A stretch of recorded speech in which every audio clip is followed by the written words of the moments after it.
we put it together, got a structure. We went a little bit aggressive on the pricing because it was risky, brand new technology, guy to sell cigarette machines. I mean, essentially call it unsecured. Well, I'm loving this story, by the way. It sounds like my family reunion. Keep going. I gave him his commitment letter, and he looked at it. He's like, I'm going to review it over with my attorney. He got back to me the next day, and he goes, you know what? So we were on Crenshaw in a G-Wagon last week visiting a borrower. That's a true story. I saw that on his Instagram. That looked like fun, man. I'm riding in the back seat, very uncomfortable. What a life, what a career we have where we can do that. All right, got to meet his family. So I was watching that, and I didn't get a chance to watch the whole entire clip. Whose G-Wagon was that? It was Turo's G-Wagon. Oh, okay. I rented that thing for a day. It's a test drive. Hey everyone, welcome back to the BDO Show, a podcast for passionate BDOs wanting to level up their game with advice and stories from battle-tested BDOs. I'm your co-host, Emily Detour, and I'm here with my fellow co-hosts, Alan Peterson, Sterling Birdsong, Chris Hackney, and Ryan Kroge. I want to go ahead and remind everybody at the beginning of each show to go ahead and hit the subscribe and like button and send us in your topics and stories because we are going to go ahead and read them off at the end of each episode. You can send those over to the bdoshow@gmail.com. BDOs. Have you ever had a borrower bring in like a brother-in-law to do their life insurance? Doesn't end well, does it? We've all been there. When you require life insurance on your SBA loan, it's critical that you bring in a company that specializes in getting these policies in place for the SBA loans. The last thing you want is for life insurance to be the holdup. We all know that's a rookie mistake. SBA Protection Quick Close Life Insurance is the fastest, easiest way to secure the insurance protection that your borrower needs for their SBA loan. Their process is simple, hassle-free, and only takes a few minutes of your borrower's time. No lengthy paperwork, no complicated forms. They even have programs that don't require labs or doctor records for approval. And best of all, you will have the collateral assignment back in less than 24 hours. It's a no-brainer. Go to SBAprotection.com for more information or email Adam Bergen at adam@sbaprotection.com. So on today's episode, we're going to go ahead and talk about and explore the topic of unorthodox deal sourcing, which is definitely something I cannot wait to hear from you guys talk about this. So Ryan, why don't you go ahead and take the lead on this question? So thanks for the introduction, Emily. I don't know if there's really anything that's unorthodox anymore about sales or about where you would get your referral sources from. I just happen to always be in situations where it's an American thing, right? I hear this from other people from other countries. One of the first things that you do when you get to know somebody is, oh, what do you do? What do you do for a living? What do you do for work? And so it generally always comes up in just about every type of conversation. The key is to be able to explain what we do in an effective way so that they understand. I've found out it's easier recently, ever since COVID and PPP and EIDL. It seems like everybody knows what the SBA is now. And so when I explain what I do, I lend SBA, I'm on a national level, blah, blah, blah. I specialize in this, that, and the other. I was going, oh, you do an SBA loan. Oh, they were real easy, very quick when I got my PPP loan. Must be like that, right? Well, it depends. So it's easy to explain when people have heard it before, not so much when you don't. I guess probably one of the most interesting places that I've ever received a referral from this is about 13 years ago. One of my good buddies was being shipped off to Afghanistan on probably his third tour. He's been in the Marines since we were just out of high school. And we're giving him a farewell party. And I picked up two existing customers that I ended up lending to at that party as he was being shipped off. Just a couple guys that one who I went to high school with and I knew but didn't know all that well. Both of them, one of them owned a business and one of them was acquiring a business. So I ended up financing a building acquisition for one, and then I ended up financing an expansion and business. I ended up financing the business acquisition and then expansion for the other guy. And they've been my customers to this day and still borrow. So it's interesting that no matter where you go, no matter what you do, to really never be afraid that when people ask, hey, what do you do? To always have one or two cards on you and genuinely explain, because you never know when that person has a need, or more importantly, is you never know if that person knows somebody who has a lead. It's funny that you mentioned PPP because I feel like PPP was like the best and worst thing for SBA public relations ever. Right. I feel like in certain ways it was great because everybody kind of found out what SBA is, but it also gave people the entirely wrong impression of what an actual SBA loan is like. And there was also so much rampant fraud through PPP that sometimes people, like I had a guy on TikTok yesterday call me a scammer because I was on there talking about SBA loans. So he was like, this guy 100% looks like he's going to scam you, was the comment that he left on my post. Which is fair. I wear a lot of jewelry. I don't know if that has anything to do with it. Maybe it was because I was just dripping in diamonds that day. I don't know what it was. I can understand. I'm sorry, that was my troll account, Sterling. That was your burner. That was my burner. Hey, any engagement is good engagement. I'll take it. All right. So you got pinky ring on. What do you know about SBA deals? I know, right? I don't have So pinky ring. you hold today, rate, but- big deal. Yeah.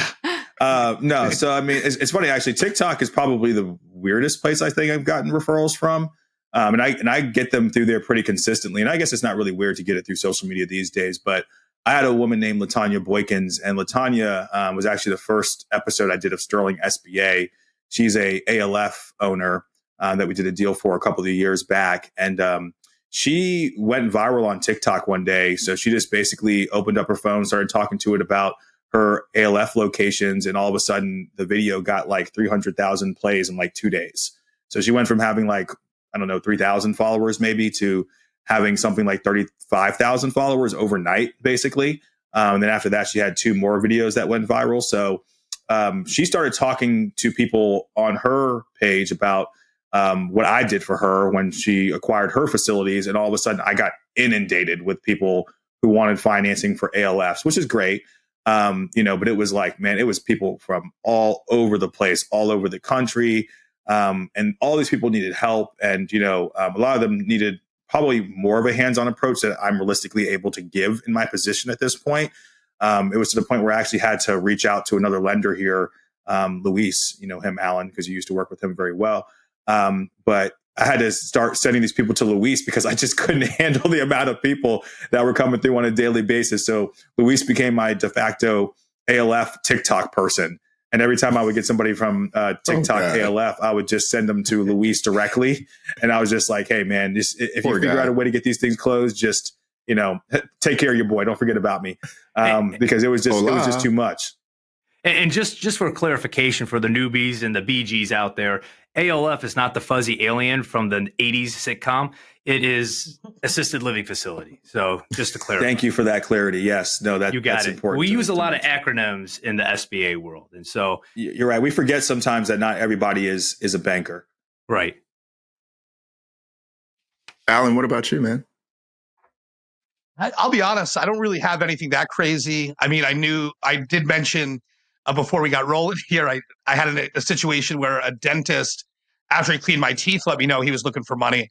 So that was kind of interesting. You know what I mean? But that really didn't end up going anywhere. I think like more for me, it's kind of, I prospect in kind of different ways. So I've done everything from calling a tech, like I see a truck, Joe's Plumbing, driving by on the highway and I've got nothing to do. I'm in my car.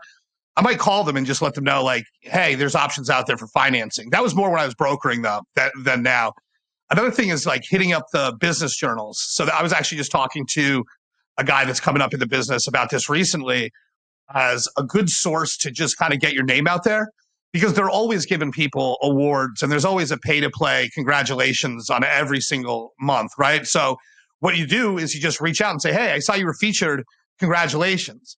And I don't ask for any business. I just say, hey, I saw your write-up. I thought it was really cool. Like, congrats, that's awesome. And believe it or not, that's turned into some good stuff because people are happy to be in that spotlight. It feels good, right? Everyone likes being featured in publications. And it shows like a total stranger was compelled enough by that to reach out to you and just say, hey, good job. And that's actually materialized. But, as far as me being in a grocery store and some guy just runs up to me and says, hey, I've got a cash flow business. SBA advisor Al.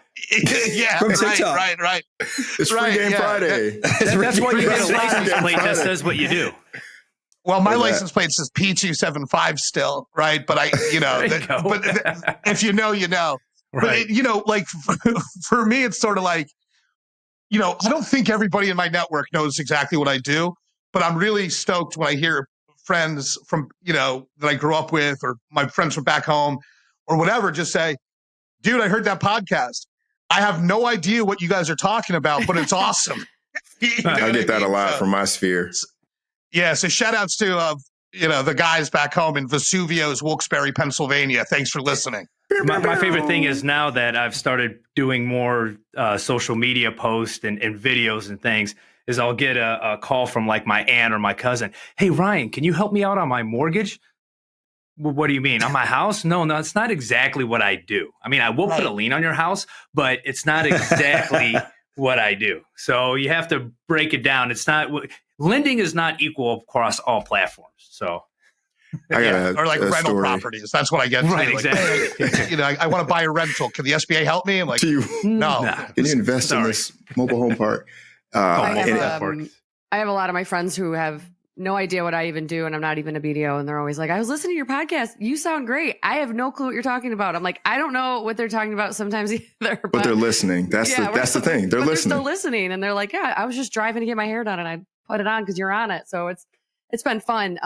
Speaking of like grocery stores and having people just kind of not talk, they're not going to be like, hey, do you do SBA deals? But have you ever been at like a restaurant and you're just with a family member or a friend and they're like, hey, I know someone selling a business. Is this something that you can take a look at? Like, Chris, have you ever just been out to dinner and someone just approaches you? So there was a night in Atlanta. I was out with a friend who actually used to throw parties with back in the Atlanta days. And he was with a group of friends that were doctors from Emory, or just graduated, recent grad, and some were further along in their career. So we went to dinner, and it was one of those nights where you go from one spot to the next, and we just continue to just have more fun and more fun. And I just remember towards like the middle, yeah, and towards like one of the clubs, the guy's like, hey, so what do you do? Like, what? Like, oh, I do SBA loans, and he's like, oh, one of my friends got one of those. I heard you can like do it with like no money down, and I want to like buy my building one day. And I said, yeah, you can actually do it. I gave him like all of 30 seconds. Well, it turns out one of his friends owns a company called Doc to Doc, which I'm going to drop some free game here, which we're a partner with them now. It's been like a year and a half. They were doing consumer loans for doctors, helping them refinance student loan debt, credit cards to get them like right side after they graduate, because doctors graduate with a lot of student loan debt. They wanted to penetrate into commercial lending and SBA, and they just couldn't find a way in. So no one was really taking them seriously, but they have grown since then. And that partnership, which, I mean, it probably brings in maybe $10 million at this point in a given year from that partnership. But it just came from like one sentence in the midst of a restaurant and a night out to the next club, and a couple of drinks here and there. But you never know who you're going to meet, right? It could be one opportunity, or it could lead to like a greater partnership with a group of people too. So I always go back to that night, like, yeah, I met Zwade like at a random night out in Atlanta, which I really wasn't even supposed to go there too. So yeah, that happens a lot. Out at dinner, you might see people. I think the key is to not only tell them what you do, but like, what are the advantages? Because if I say I'm an SBA lender, that's not really going to stick or probably resonate for most people. I'm an SBA lender. I can help you buy real estate with no money down. I'm an SBA lender. I can help you buy a business, which is goodwill, which you can't get conventional financing. I'm an SBA lender. I can help you start that franchise. So you got to say something more than what you actually do, so that it sticks when they leave. Like, oh yeah, Ryan, he's the guy like in Detroit. He can help like liquor store. My uncle wants to buy a liquor store, or yeah, I want to do this, franchise startup here. I remember Alan said that this lender can help me with that. So you got to say a little bit more than just I am this, and tell them how you actually help people. And then that's what they remember the next day, and you get that phone call. I usually like to ask if they've ever heard of the SBA, or do you know what the Small Business Administration is? Kind of lean into that. If they've heard of it, if they know a little bit, and give you a little bit more detail, at least you have a launching point to kind of go up into a nice deep dive and give some detail about what you do. Yeah. Chris is being humble too. He was the original janky promoter. He was booking Young Dolph and Waka Flocka in Atlanta nightclubs. Yeah, wow. When they were on their way out, and he used to never give them the back end. Oh, so you were just club hopping. You were doing promo. Oh man. No, I used to throw like pretty big Travis Scott, Young. I can name them all. Like I was the one who booked them first in Atlanta, or me and my partners. So I had an eye for like, this person's going to blow up, and we would catch them right before they were way too expensive for me to afford them. And I would take all the money I had and give them their front end, and hope to God that people showed up so I can give them their back end and not like get my kneecaps broken. And the ebbs and flows of that I could not sustain, because you make some money some months, other months you don't. And I said, let me go back into banking. And Let me go be an that's how I got underwriter. here. Yeah. What a career shift. Let me go in a career where I forget, like Sterling is owed a large sum of money. That's how much. You cut Sterling out of his back end on that one. But He did, and I'm going to collect. Believe me. Yes. What about like rules for engagement, Alan? Like when it, like in regards to turning it off and turning it on from a sales perspective? There's times where if I'm going out and and I'm really don't want to talk about work at all, or I'm cutting loose, like, you'll never catch me in like bank gear, like after hours. Like that'll never happen. I don't want to be a representative of my organization if I'm out at a concert or just want to be doing my thing, right? But I think that a happy hour, and at 6 p.m. though, if I'm popping in somewhere, you might catch me in a hat or a polo or whatever. Like for me, it's sort of like I do turn it totally off, but it's never all the way, because even if I'm in a crowded concert and I overhear someone talking about something relevant, I think it's just my nature to engage at that time. You know what I mean? For better or for worse. Yeah, don't be like me. I used to be in a bank polo lit at like 2 a.m. in a nightclub somewhere. I just didn't want to go home on a Friday after work. Oh, man. I take that logo off. I walk out of here, I take that logo off, because I'm kind of like Al. I really don't want to – I don't want to be out networking and promoting what I do and I just feel that that's too much of a pushy salesman, and I really don't want to come off as that guy, like trying to be too desperate. Oh, I heard you talking about business, this and that. No, I'll usually wait until somebody asks me or say, do you know somebody who does this? Or, hey, what do you do for a living? And then I'll give them like 30 seconds, give them a taste. And if they like the taste and they want a little bit more, I'll go a little bit more into detail, and we'll talk shop at that time. But I'm like you, Al. I don't like going out trying to invite people to come in and learn about what I do and try to develop business that way, unless that's what the function is about. Otherwise, I want to enjoy my time. I want to enjoy my time with my family, enjoy my time with whatever concert. When I'm sitting in the Sterling section of Ocean Prime, I like to enjoy my off-menu cocktails and my venue. All right. No, absolutely. One of the things I'll do, I'll exchange contacts and say, hey, text me now and let's connect Tuesday or Wednesday. I'll give them a little tidbit. But what do you do with the prospects? We're not talking about your dating life, Chris. What do you do with the prospects? That's kind of the same thing. Emily, cover your ears. She didn't need to know that.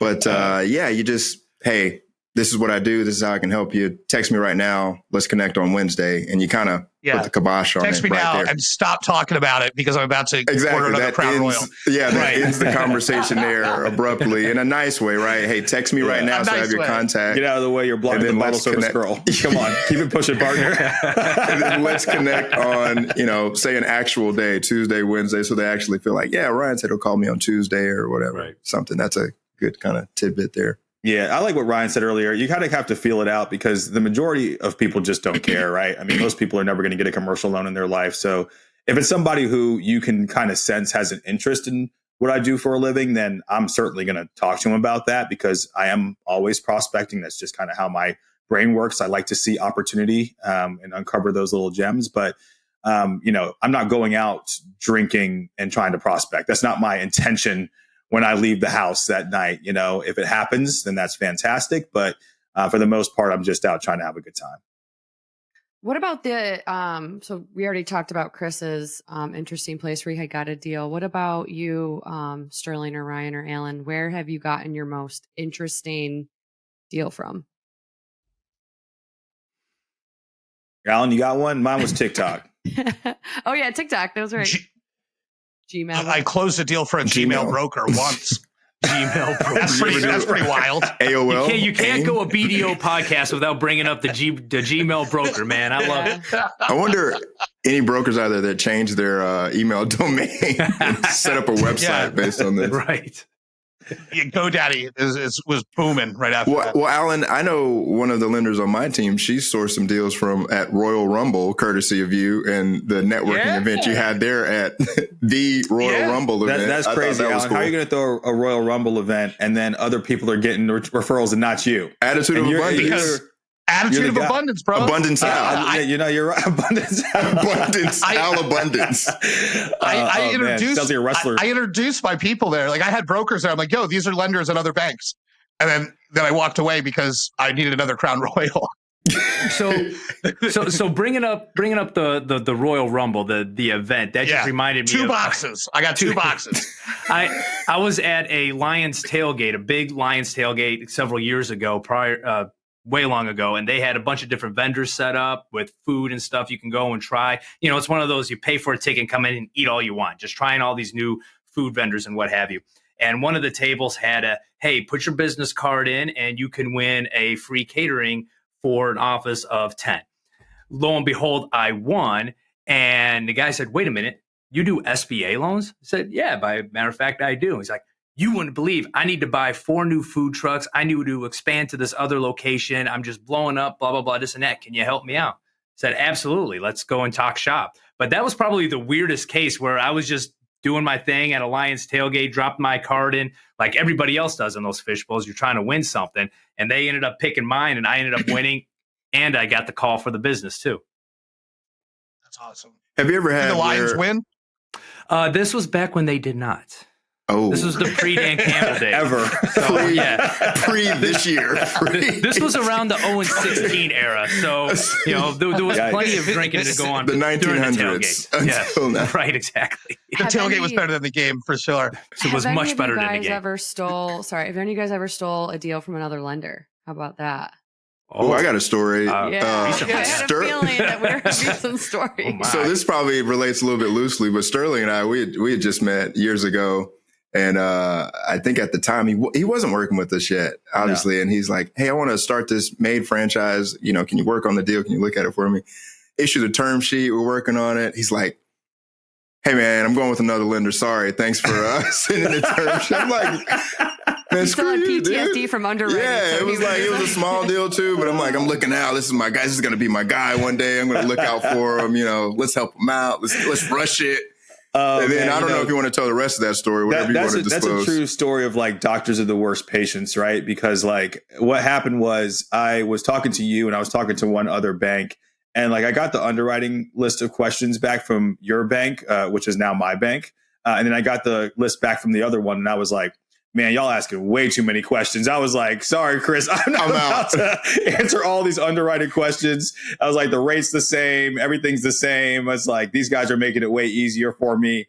I just don't have time for it. And then he gets to the finish line and he calls me up in a panic. He's like, hey, can you guys get this deal done in 2 weeks? No, it was like a week. No, so we can really go into the story. So what happened was, and I won't even mention the bank. Stearns. We were we all know why they went that way. We were at the end of this process, right? So we had gone through the full underwriting process. We were literally 4 or 5 days away from closing. And it was right at the end of 2019, right at the beginning of 2020. So we were going to close, I think it was January 6th or something like that of 2020. And they called me on January 2nd or January 3rd, whenever you get back from, the day after New Year's. And they told me, hey, Mr. Birdsong, we have some bad news for you. Unfortunately, as of the end of last year, we changed our underwriting requirements for startup franchises. So you're going to have to reapply. And by the way, we don't want 10% down. We want 20% down. And honestly, we're not even sure if we're going to do this deal anymore.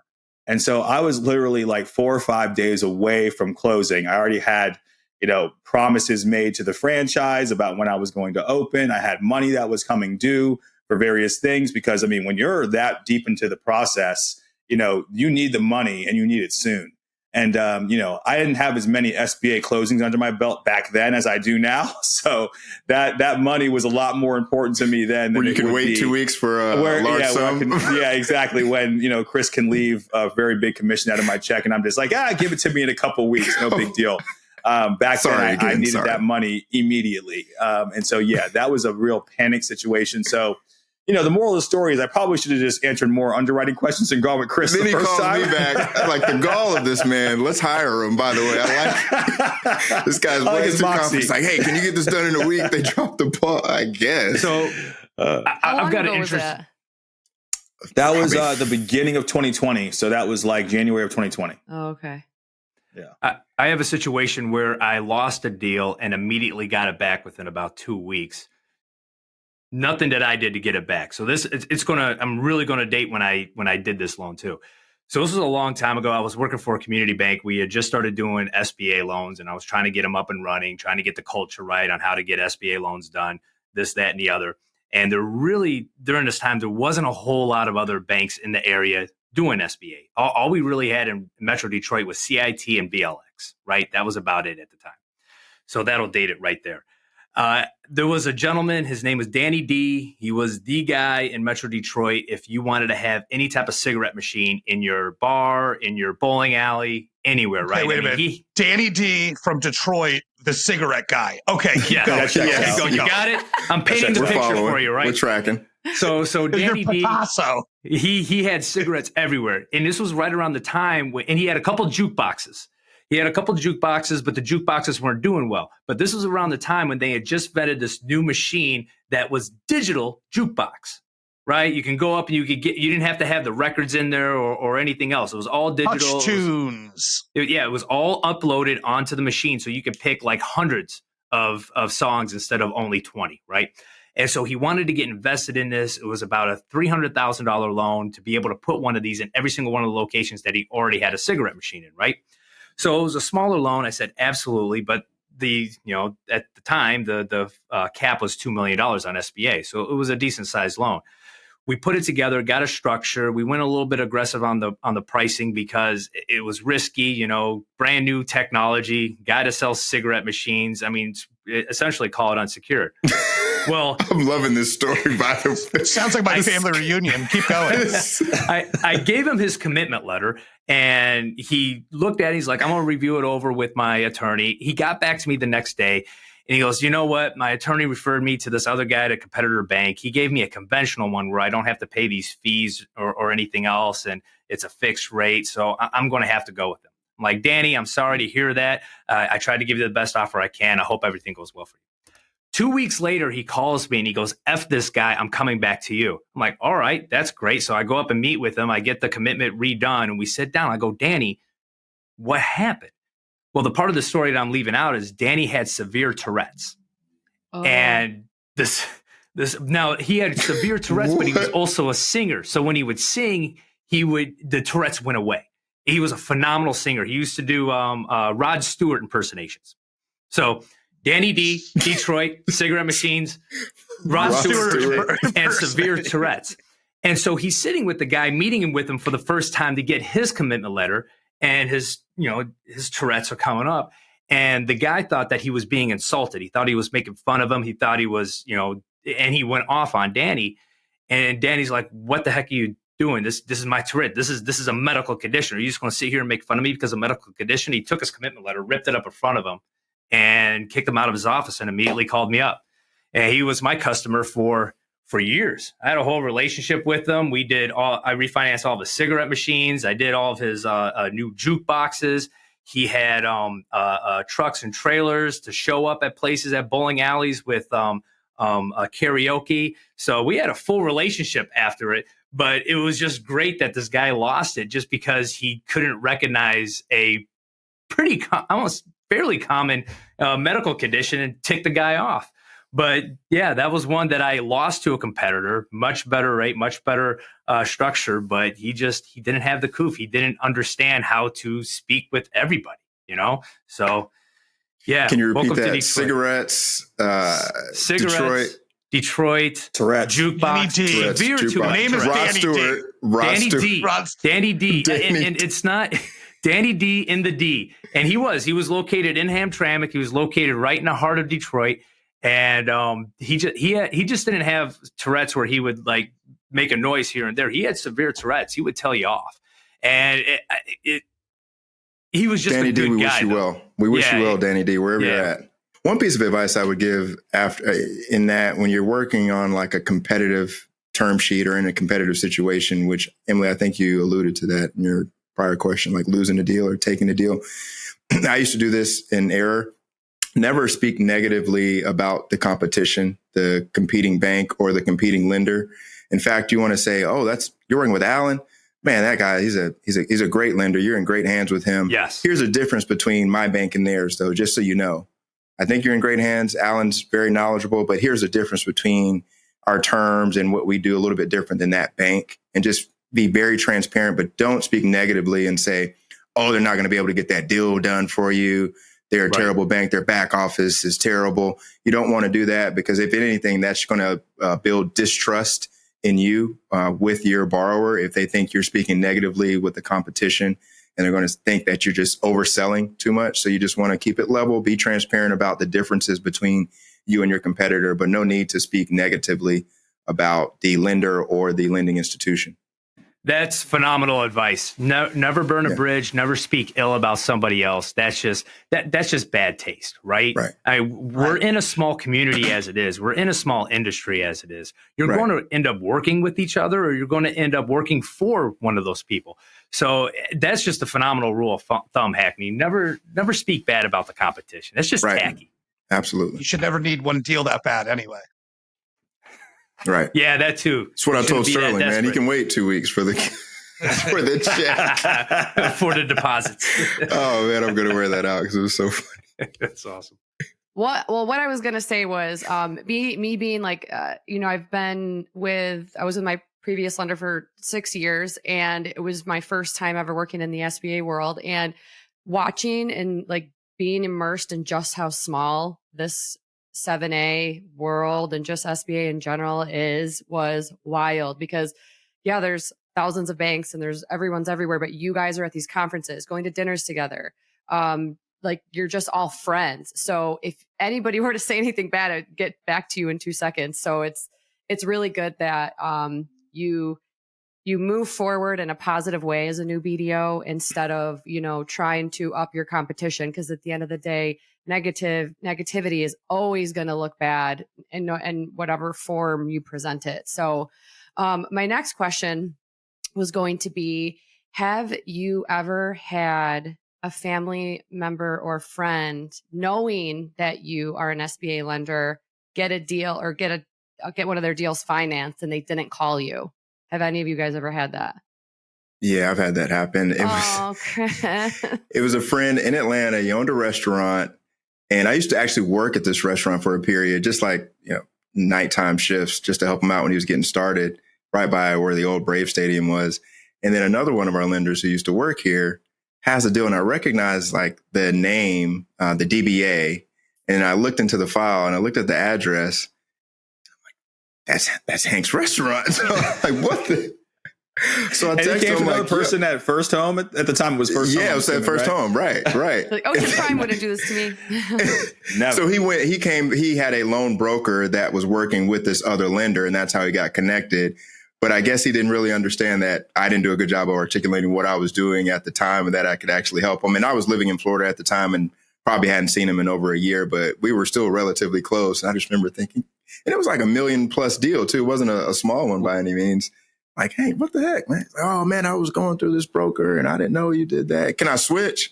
So no, I'm not going to do that. But so I have had that happen to me before. So it happens from time to time. Just in general, I've always tried to avoid working with friends, really, or family. I try and separate. When someone's too close to me, I try and separate that from work. I'd rather refer them to somebody else. And just because how this goes, it's not always going to be a favorable outcome. And so, I don't want to strain a personal relationship because of a credit box, or because, my bank doesn't feel like, they like your deal. Hey, I like you as a person, so-and-so, but you also have $5,000 on your term, on your personal financial statements, or, you have terrible credits, and having to have those conversations with people who are friends and family is just never really a fun thing. I actually had my aunts and my cousins get a loan from our bank recently. And I was going to try and work with them and try and run it out myself. But the bank quickly put the squash on that and said, no, that's too. There might be a conflict there, Sterling. They're like, no, I had to we're make not that. gonna, yeah.